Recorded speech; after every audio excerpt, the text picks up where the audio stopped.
Of all people on earth, it was only one person, Jesus of Nazareth, who had the requisite quality.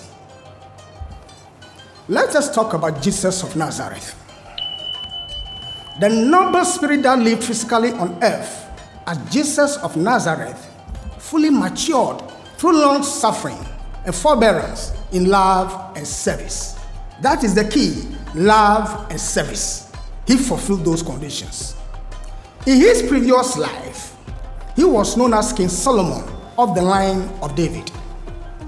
His birth was prophesied as shown in the Annunciation and birth stories in the New Testament. He had a singular mission to serve as the medium by which the Christ Spirit will have entry into the earth planet and save humanity.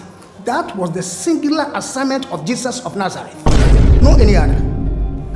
He was born of highly developed spiritual couples, Mary and Joseph, who were initiates. They were initiates, not ordinary people, and belonged to the esoteric religious sect called the Essenes.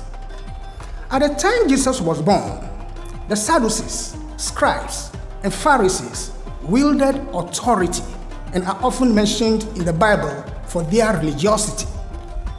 But there was another sect of pious people who lived in the wilderness of the Dead Sea, who eschewed the materialistic and showboating religious leaders. This group was not definitely mentioned in the Bible, yet the parents of both John the Baptist and Jesus of Nazareth were members. The Essenes knew that it was through their membership that Jesus of Nazareth was to be born, and prepared for that great privilege. They prepared for it. They worked for it. Let us talk about Holy Mary. The spirit that occupied the holy feminine body, called Mary, reached a very high level of spirituality and was able to commune with angels, a feat which no average human being can ever do. To commune with angels, it means you are consciously working in your vital body. Filling up every space, no privacy. And silently, it could build and build until you finally see. Whoa, it's taking over, damn no closure, moving closer. No exposure, I just wanna be a loner.